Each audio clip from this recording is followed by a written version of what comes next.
Hello everyone, and welcome back to the Class 47 Peter YouTube channel. And today I'm going to be taking a look at a new arrival. Now, last weekend Kernow Model Rail Centre was doing some bargains. On offer they had, for that one weekend only, they were selling a selection of locomotives for £49 and £99. And in that sale were some of Hornby's LNER Class A1 Pacifics. These of course being the Gresley A1s, and these are Hornby's upgraded model that have the die-cast running plates and the firebox flickers. The ones that they had on offer in that sale were Knight of the Thistle and this one, which this one that you're looking at right now is Doncaster. And I got this model for £99. Yep, that's correct. I kid you not, I'm not making that up. I got this model for £99. This model on Hornby's website retails for over 200 quid, and I got it for 99, and I think that that's an absolute bargain. So I grabbed one, and here it is now. It's just arrived because I just had to have it, because this is a model that I did want to get because I've seen it in the pictures and it looks stunning. And so when I saw it on this offer, I just could not resist it, because how could I have refused it? Because I don't think that I'm going to find one of these brand new for that sort of money again. So I grabbed the chance whilst I could. So we're going to get this model out of the box and we're going to take a look at it.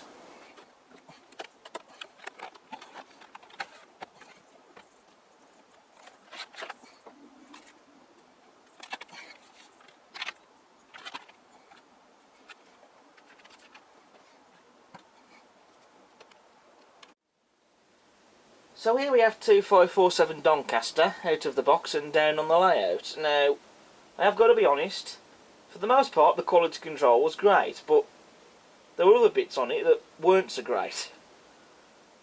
There were a few things that I'll have to talk about. First of all, when I first unboxed this model, I noticed the smoke box door was loose in the box and I had to glue that back on. You didn't see that on camera, and that was because when I unboxed this model on camera, that wasn't my first unboxing of it, because whenever I get any of these new models, I always remove the box sleeve and have a look at the model. That's just a thing I like to do. So I had to repair that and glue that back on. Also, there was a few white marks on the cab roof and I had to use a cocktail stick to rub them off when I managed to get them off.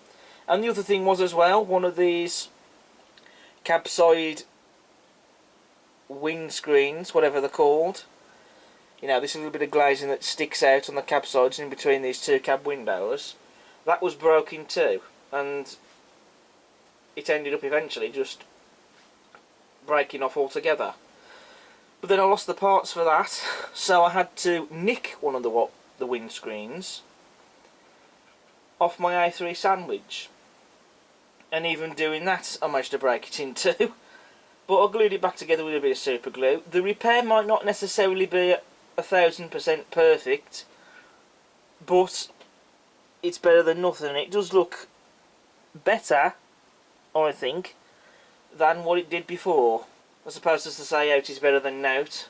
But if anyone knows if you can get those as any spare parts from anywhere, then do let me know. That would still be appreciated. It. I mean, I have still sorted those things out, but in hindsight, shouldn't really have to. Especially even at a bargain price, really. There shouldn't be any damage with these models. Whether that was done in transit, I don't know. I suspect it possibly might have been, but can't prove that. But that's what I think was likely the case. And I know some of you are probably thinking, well, why didn't you just send this back? Well, because I can't. Because these are now out of stock in Kernow. They didn't last very long at that price, and I didn't think they would.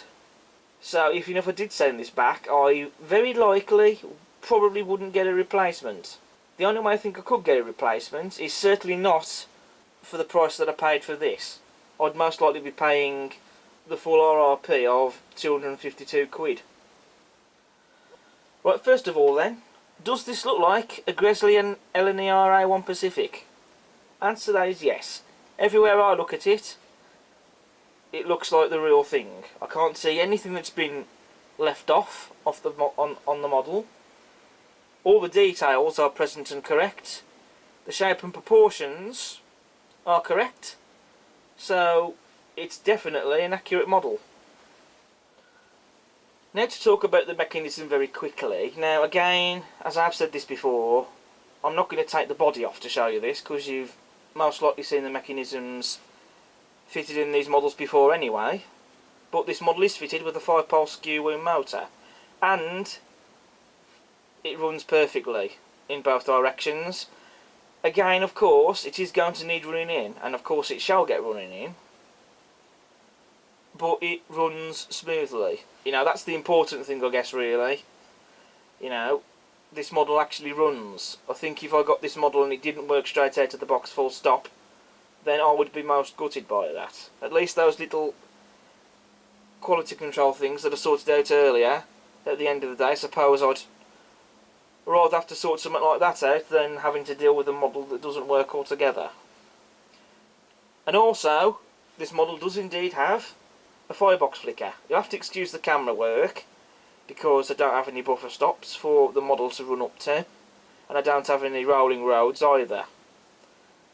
But you can see the flickering firebox there, and it does indeed have a die-cast running plate, because it's cold to touch.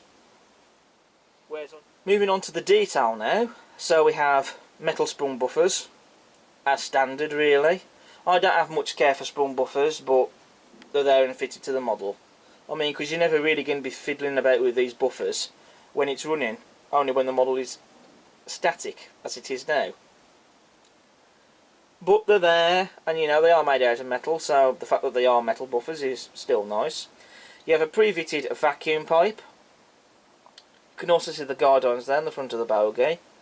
You've also got some very nice lining that's been very crisply and well applied on the buffer beam, as well as the loco's running number. On the running board, you've also got separately fitted handrails and lamp irons.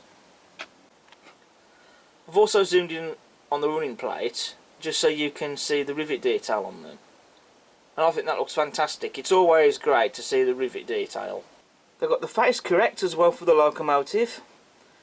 We have separately fitted smoke box door darts, fitted lamp iron and handrail. You have separately fitted metal handrails and painted, as you can see. You can see that one there that runs down alongside the smoke box and the boiler and the firebox. And then just underneath that one you have another separately fitted handrail on the firebox.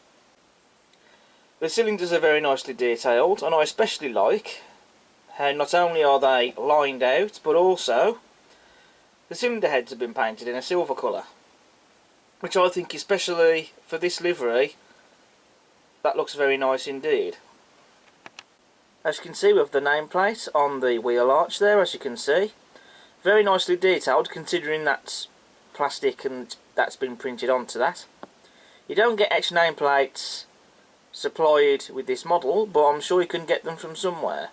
But the detail on these ones, even if they're not etched, they still look pretty nice, I think. You can also see the outer steam pipes there on the smoke box, and there's some nice rivet detail on those.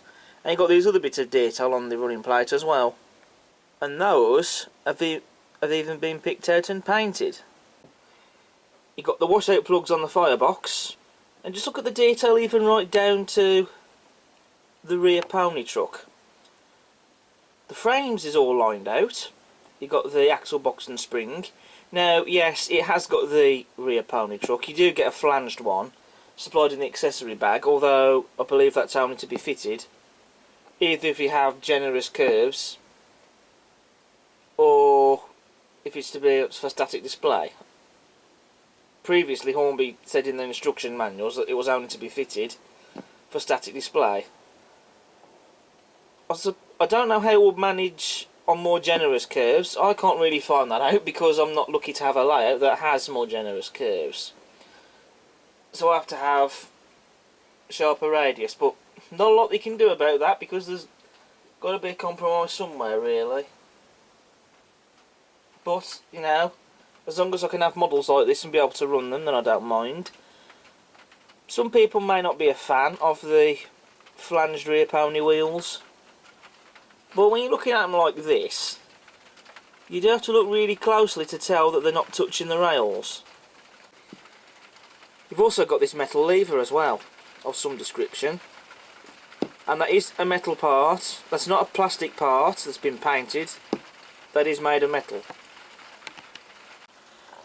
You have the whistle and safety valves. The whistle is a plastic part that's been painted, and the safety valves look to be made out of turned brass. You have glazing in the cab windows.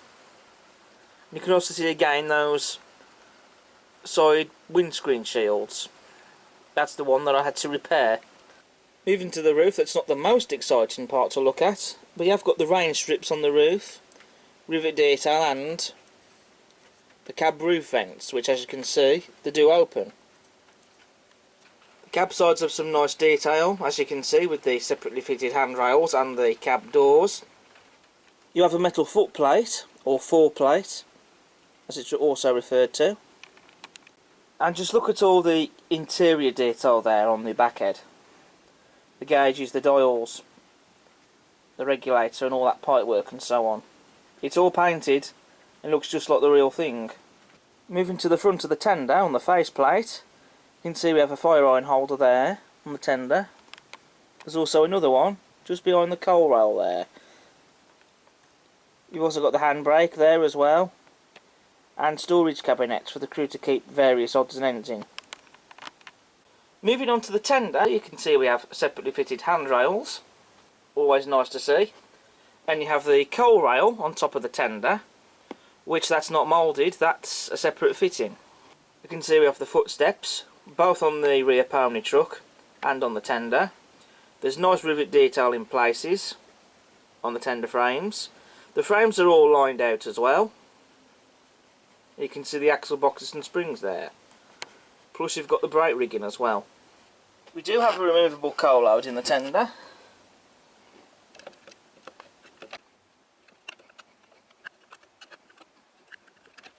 So there we go. There isn't really any detail inside that tender to show you, but you can either fit your own coal load inside this tender or scatter it on top of this plastic load.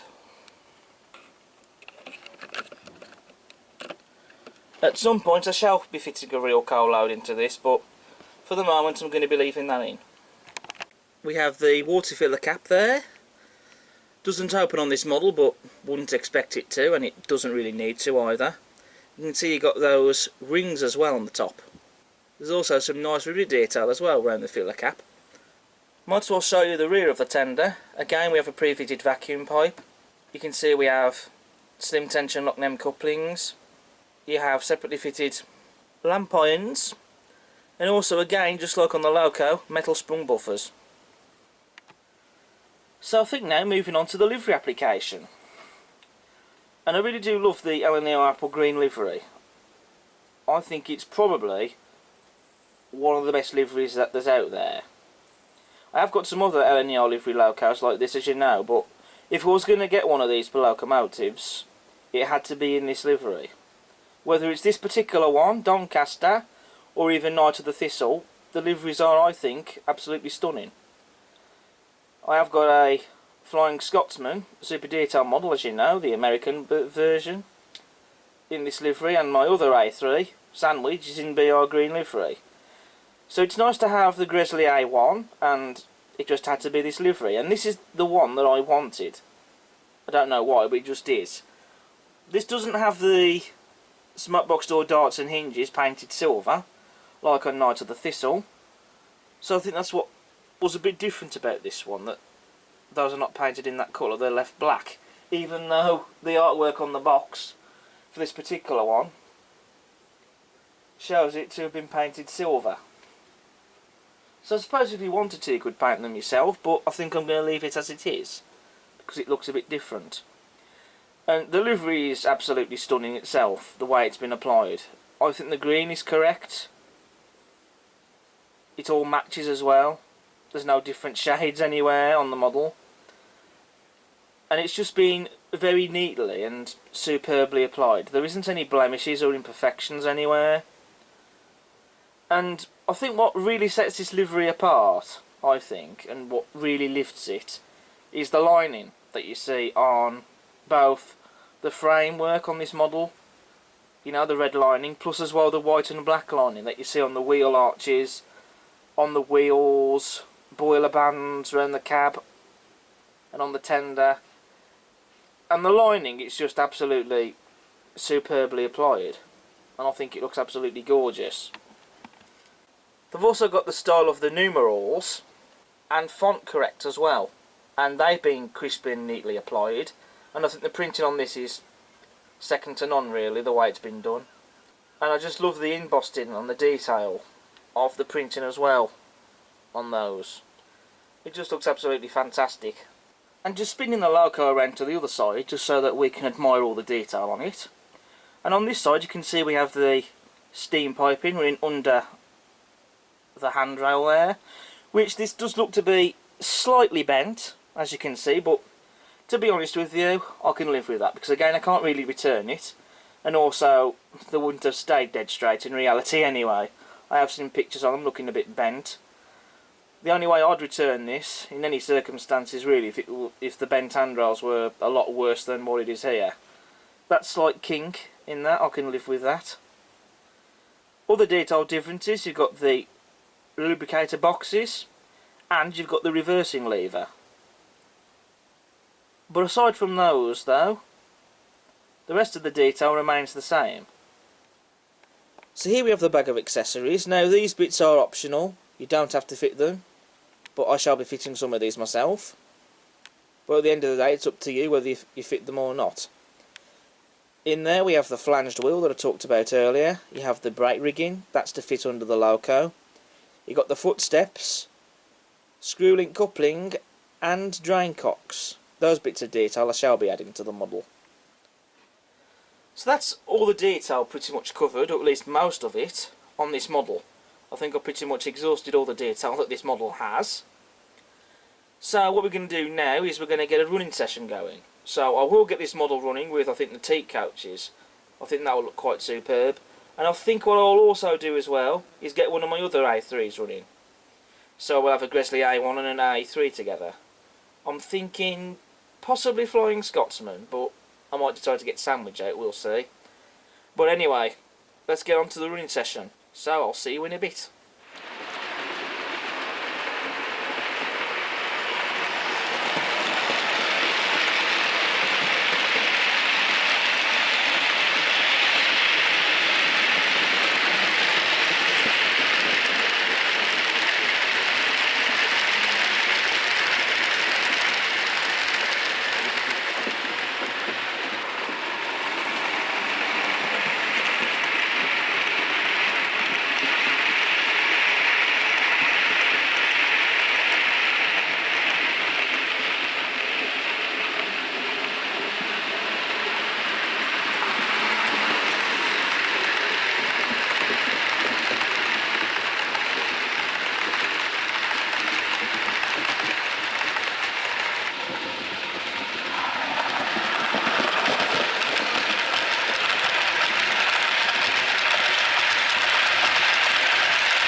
Right, so we've had my Hornby A1 Doncaster running around the layout with the T coaches in tow. Also running on the layout in the running session was my A3 Sandwich with the Pullman coaches.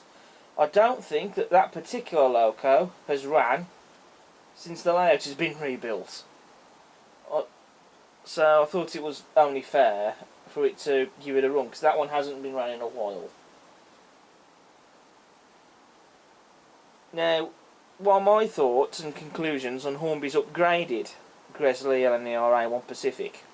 First of all, I do like the features that Hornby have done to upgrade it. The die-cast running plate and the firebox flicker. I do think they do it justice. And it's great to see that they have improved their models, especially for better traction, hence the die-cast running plate. That's nice to see from Hornby. It will be interesting now to see if maybe they'll consider upgrading some other models as well. Although interestingly, in regards to the traction, my A3 Sandwich, which is a release that of course was done before Hornby did the upgrades with it, so it doesn't have the flickering firebox or the die-cast running plate, it managed my rack of Pullmans easily. It may have slightly slowed down a bit perhaps on one of the curves on one end of the layout, but other than that it managed well. But there's definitely better traction there for those who do run longer trains, so it's nice to see. So my conclusion on this model then, I mean, if I ignore the few quality control issues I had with this model, which I have sorted, I know it's something I shouldn't have had to have sorted out in the first place, but as I explained, for the price I paid for this I couldn't send it back, simply because I couldn't, literally, because they'd all been sold out. And I didn't really want to send this back, because I think I would have been gutted really, because if £99 for this model isn't a bargain, I don't know what is. You know, especially for a model that retails at 252 quid. You know, if I'd sent this back, I don't think I would have got another one. Certainly not for this money. And I don't think that this is a price for this model that will come around again. If it does, probably not for a long time. So, for me at least, I think it's bargain of the year. And those few quality control issues I had, I was able to sort out regardless whether I should have to or not. But, ignoring those things, I still think I've got a fabulous loco. I'm not being biased here. I don't have any paid promotions, because I spend my own money on these models. I haven't been told to say what I say about them, I'm being honest. Regardless of those things that are fixed, I still think that this is a great model.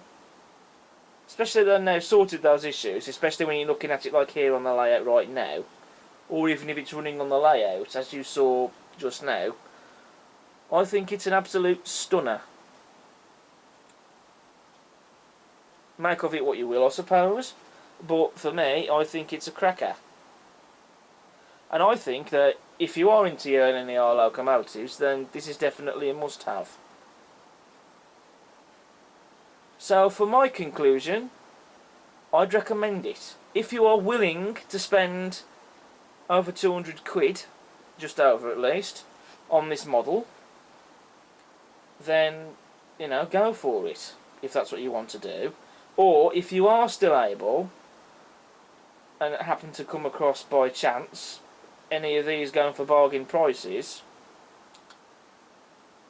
any new releases that is, because I mean some of Hornby's previous releases are bound to crop up for what you'd consider bargain prices as well, but any of these new releases that Hornby do, such as this one, if you can still find some bargain prices and you're lucky enough to do so, then grab that chance with both hands, because it might be a long time if you come across a brand new model like this for that sort of money again from a retailer, or if ever, even if that ever happens. You just don't know. So I'm definitely glad I got one of these, because it is something I wanted, and so I'm not disappointed by it. I'd have only have sent something back if I could and had to, i.e. if they still had some left in stock, but also if the quality control was really bad. I mean, I have seen, to be fair, worse than this, if I'm honest. But yeah, I mean, regardless, like I say, still a great model, in my opinion. I'm still pleased I paid the money for it, and at 99 quid, how could I have refused that? I think I would have been silly to have not jumped at that chance, because I might not get that chance again. And I don't regret it either. I'm not disappointed by it, regardless of a few little quality control issues that I had with this model that I had to sort out, and I have done, like I say. You know, that hasn't really changed my views on it, to be honest. You know, I'm just glad I got this model, so it satisfies me and it suits me, so that's all that can be said. So, final verdict, if you are willing to spend the money on this model for what it usually retails at, or if you can find one of these new releases like this at a bargain price, grab it.